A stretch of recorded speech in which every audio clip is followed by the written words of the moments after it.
everyone. Welcome back to my Bible reading channel, where my goal is to bring the Word of God to as many people as possible. So today we'll pick up where we left off, and we're starting in Lamentations chapter 1. Jerusalem, once so full of people, is now deserted. She who was once great among the nations now sits alone like a widow. Once the queen of all the earth, she is now a slave. She sobs through the night. Tears stream down her cheeks. Among all her lovers, there is no one left to comfort her. All her friends have betrayed her and become her enemies. Judah has been led away into captivity, oppressed with cruel slavery. She lives among foreign nations and has no place of rest. Her enemies have chased her down, and she has nowhere to turn. The roads to Jerusalem are in mourning, for crowds no longer come to celebrate the festivals. The city gates are silent. Her priests groan. Her young women are crying. How bitter is her fate! Her oppressors have become her masters, and her enemies prosper. For the Lord has punished Jerusalem for her many sins. Her children have been captured and taken away to distant lands. All the majesty of beautiful Jerusalem has been stripped away. Her princes are like starving deer searching for pasture. They are too weak to run from the pursuing enemy. In the midst of her sadness and wandering, Jerusalem remembers her ancient splendor. But now she has fallen to her enemy, and there is no one to help her. Her enemy struck her down and laughed as she fell. Jerusalem has sinned greatly, so she has been tossed away like a filthy rag. All who once honored her now despise her, for they have seen her stripped naked and humiliated. All she can do is groan and hide her face. She defiled herself with immorality and gave no thought to her future. Now she lies in the gutter, with no one to lift her out.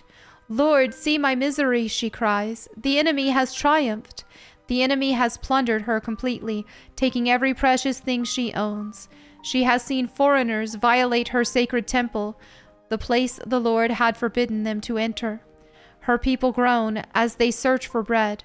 They have sold their treasures for food to stay alive. "O Lord, look," she mourns, "and see how I am despised. Does it mean nothing to you, all you who pass by? Look around and see if there is any suffering like mine, which the Lord brought on me when he erupted in fierce anger. He has sent fire from heaven that burns in my bones. He has placed a trap in my path and turned me back. He has left me devastated, racked with sickness all day long. He wove my sins into ropes to hitch me to a yoke of captivity. The Lord sapped my strength and turned me over to my enemies. I am helpless in their hands. The Lord has treated my mighty men with contempt. At his command, a great army has come to crush my young warriors. The Lord has trampled his beloved city like grapes are trampled in a winepress. For all these things I weep. Tears flow down my cheeks. No one is here to comfort me. Any who might encourage me are far away. My children have no future, for the enemy has conquered us. Jerusalem reaches out for help, but no one comforts her. Regarding his people Israel, the Lord has said, "Let their neighbors be their enemies. Let them be thrown away like a filthy rag." The Lord is right, Jerusalem says, for I rebelled against him. Listen, people everywhere. Look up, look upon my anguish and despair, for my sons and daughters have been taken captive to distant lands. I begged my allies for help, but they betrayed me. My priests and leaders starved to death in the city, even as they search for food to save their lives. Lord, see my anguish. My heart is broken, and my soul despairs, for I have rebelled against you. In the streets the sword kills, and at home there is only death. Others heard my groans, but no one turned to comfort me. When my enemies heard about my troubles, they were happy to see what you had done. Oh, bring the day you promised, when they will suffer as I have suffered. Look at all their evil deeds, Lord. Punish them, as you have punished me for all my sins. My groans are many, and I am sick at heart. Lamentations chapter 2. The Lord in his anger has cast a dark shadow over beautiful Jerusalem. The fairest of Israel's cities lies in the dust, thrown down from the heights of heaven. In his day of great anger, the Lord has shown no mercy even to his temple. Without mercy, the Lord has destroyed every home in Israel. In his anger, he has broken down the fortress walls of beautiful Jerusalem. He has brought them to the ground, dishonoring the kingdom and its rulers. All the strength of Israel vanishes beneath his fierce anger. The Lord has withdrawn his protection as the enemy attacks. He consumes the whole land of Israel like a raging fire. He bends his bow against his people as though he were their enemy. His strength is used against them to kill their finest youth. His fury is poured out like fire on beautiful Jerusalem. Yes, the Lord has vanquished Israel like an enemy. He has destroyed her palaces and demolished her fortresses. He has brought unending sorrow and tears upon beautiful Jerusalem. He has broken down his temple as though it were merely a garden shelter. The Lord has blotted out all memory of the holy festivals and Sabbath days. Kings and priests fall together before his fierce anger. The Lord has rejected his own altar. He despises his own sanctuary. He has given Jerusalem's palaces to her enemies.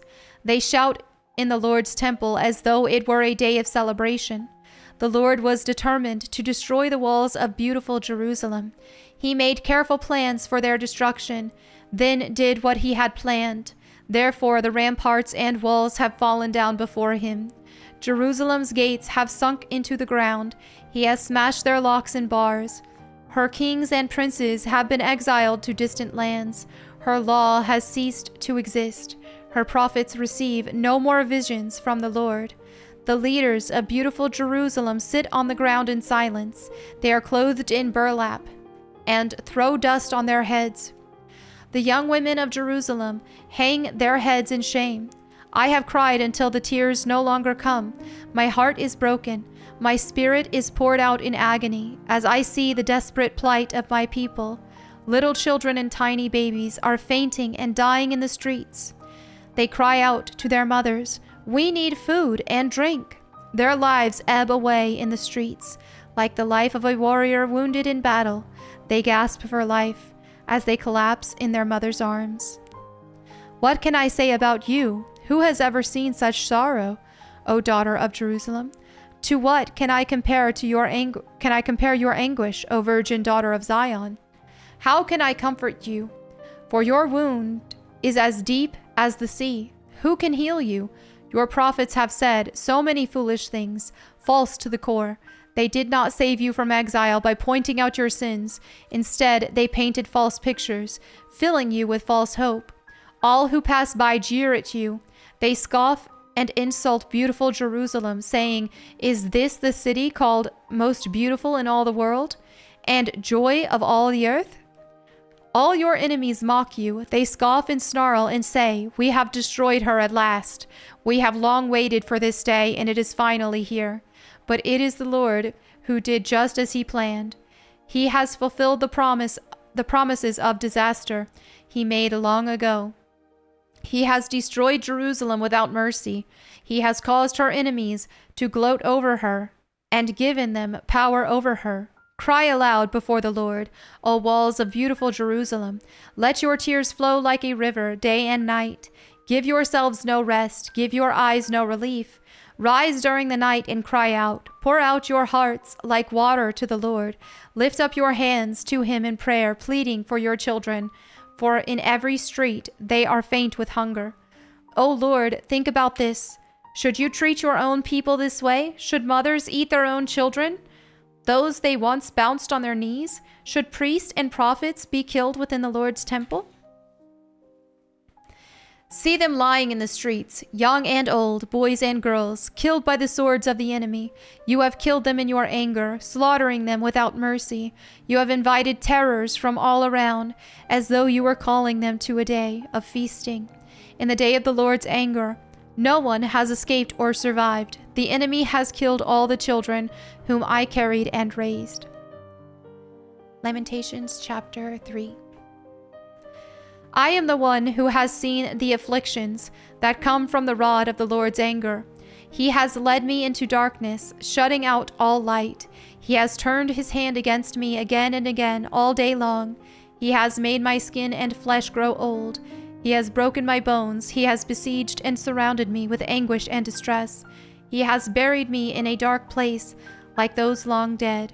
He has walled me in, and I cannot escape. He has bound me in heavy chains, and though I cry and shout, he has shut out my prayers. He has blocked my way with a high stone wall. He has made my road crooked. He has hidden like a bear or a lion, waiting to attack me. He has dragged me off the path and torn me in pieces, leaving me helpless and devastated. He has drawn his bow and made me the target for his arrows. He shot his arrows deep into my heart. My own people laugh at me. All day long they sing their mocking songs. He has filled me with bitterness and given me a bitter cup of sorrow to drink. He has made me chew on gravel. He has rolled me in the dust. Peace has been stripped away, and I have forgotten what prosperity is. I cry out, my splendor is gone. Everything I had hoped for from the Lord is lost. The thought of my suffering and homelessness is bitter beyond words. I will never forget this awful time as I grieve over my loss. Yet I still dare to hope when I remember this. The faithful love of the Lord never ends. His mercies never cease. Great is his faithfulness. His mercies begin afresh each morning. I say to myself, the Lord is my inheritance, therefore I will hope in him. The Lord is good to those who depend on him, to those who search for him. So it is good to wait quietly for salvation from the Lord, and it is good for people to submit at an early age to the yoke of his discipline. Let them sit alone in silence beneath the Lord's demands. Let them lie face down in the dust, for there may be hope at last. Let them turn the other cheek to those who strike them, and accept the insults of their enemies.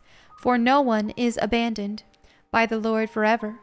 Though he brings grief, he also shows compassion because of the greatness of his unfailing love. For he does not enjoy hurting people or causing them sorrow. If people crush underfoot all the prisoners of the land, if they deprive others of their rights in defiance of the Most High, if they twist justice in the courts, doesn't the Lord see all these things? Who can command things to happen without the Lord's permission? Does not the Most High send both calamity and good? Then why should we, mere humans, complain when we are punished for our sins? Instead, let us test and examine our ways. Let us turn back to the Lord. Let us lift our hearts and hands to God in heaven and say, we have sinned and rebelled, and you have not forgiven us.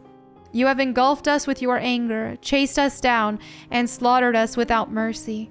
You have hidden yourself in a cloud, so our prayers cannot reach you. You have discarded us as refuse and garbage among the nations.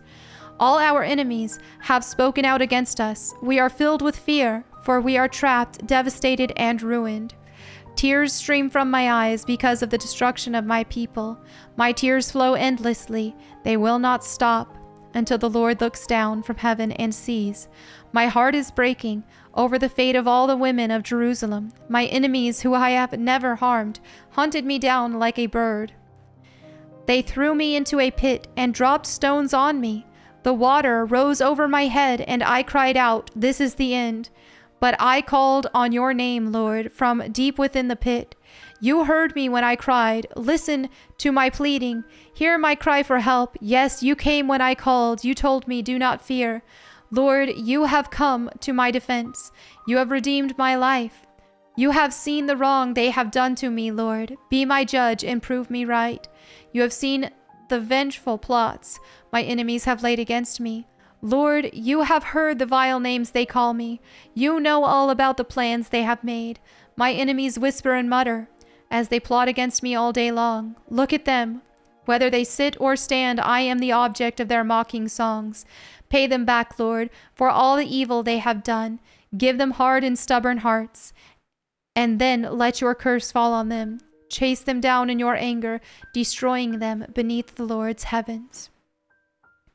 And there you have it for today's Bible reading. Thank you all so much for your fellowship. As always, if you have any prayer requests, feel free to leave those in the comments below so that myself, my prayer team, or anyone who reads them can pray for you. And thank you so much to everybody who has prayed for me as well. Thank you all again. I'll see you tomorrow. God bless and goodbye.